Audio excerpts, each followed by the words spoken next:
You know, one of the things that I have made a mistake about in the past that I just realized in the last couple of weeks was that, you know, people often accuse me and they say, well, most of the people that listen to you are men.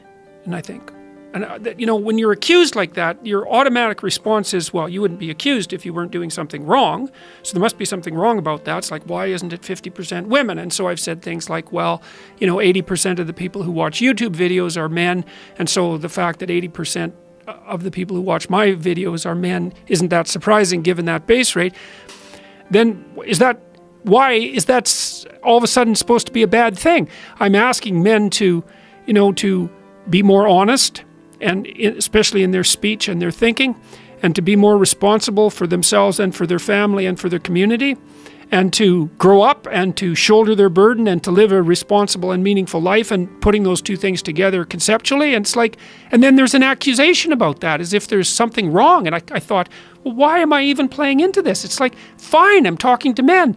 I'm encouraging them. And I am absolutely thrilled. Like every time someone comes up to me, and that's happening, I mean, maybe 100 times a week or something like that, and tells me one of these stories about how they put their life together, it's like, I'm absolutely thrilled about that. And so I don't see, it's just a sign of how pathological our times have become in some sense that there would have been any guilt about that to begin with. I think a lot of that has to do with this concept that men are running everything and that men have this massive advantage. There's a white male advantage and privilege that we all enjoy and share, and that men have this advantage financially. There's disparity in terms of the gender gap in pay, you know, and income. And that if you were really a good person, you would be looking out, you would be trying to balance that out, and that you wouldn't be trying to pump up the winning team. Right, So this well, is and like that's where the funny guilt thing. is Well, involved. that's it, and that's part of that narrative that, well, if there's winners, there has to be losers, and the reason that there are losers is because there's winners.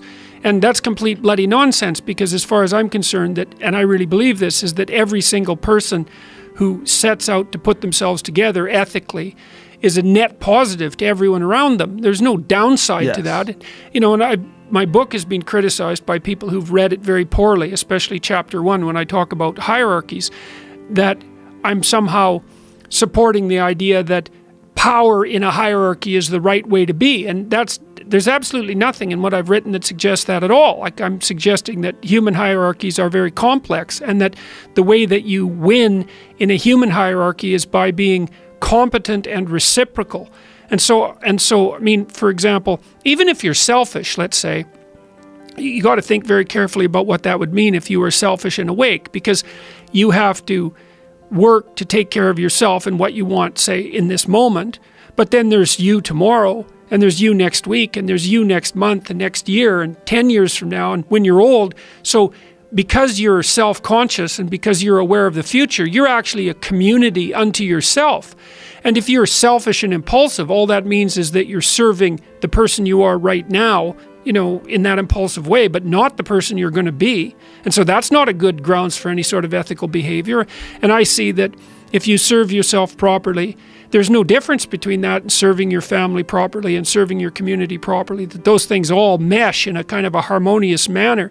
And one of the things that's really been effective in the lecture tour is a discussion about that idea and its relationship between that and meaning and responsibility, because one of the things that strikes the audience as silent constantly, because I'm always listening to them to see, you know, when the attention is maximally focused, is whenever I point out to people that the antidote to the meaninglessness of their life and the suffering and the malevolence that they might be displaying because they're resentful and bitter about how things have turned out, the antidote to that is to take on more responsibility for themselves and for other people, and that's aspirational, which is kind of cool. You know, the conservative types, the duty types, and I'm not complaining about them, you know, they're always basically saying, well, this is how you should act, because in some sense that's your duty, right? That's how a good citizen would act. And that's a reasonable argument. But the case that I've been making is more that, well, there is value distinctions between things. Some things are worth doing and some things aren't, and you can kind of discover what that is for yourself, and then you should aim at the things that are most worth doing. And what you'll find if you watch carefully is that the things that you find worth doing are almost always associated with an increase in responsibility. Because if you think about the people you admire, for example, you spontaneously admire people, and that's a manifestation of the instinct to imitate. Again, people are very imitative. You don't admire people who don't take care of themselves. Like, unless there's something wrong with you, you at least want an admirable person to be accountable for themselves. And then if they've got something left over so they can be accountable for their family, well, then that's a net plus, obviously. That's someone you think is solid. And then maybe they take care of some more people. They have a business, or they're involved in the community in some positive way. You see, well, that's a person whose pattern of being is worth imitating. And that's all associated with responsibility. And it's so interesting because it's as if everybody kind of knows this, but that it hasn't crystallized. It's like, well, you should be responsible because that's what a good citizen is. It's not, no, you should be responsible because you need to have a deep meaning in your life to offset the suffering so you don't get bitter. And the way you do that is to bear a heavy load, to get yourself in check for you now and for you in the future, and then to do the same for your family and your community, and that there's real nobility in that, and there's real meaning. And more, the other thing that I've been suggesting to people, and I also believe this, is that, and I think that the guys that have come to talk to me, especially the ones that have had real rough lives, they really understand this. If you don't get your act together and you let yourself slide, then what kind of moves in to take the place of what you could have been is something that's really not good at all. So it's not only that if you're living like a dissolute life, that you're not aiming at anything positive, and so you don't have any real meaning, and you're subsumed by anxiety and all of that and hopelessness, but something kind of hellish moves in there too to occupy that place, and so then you end up making things worse.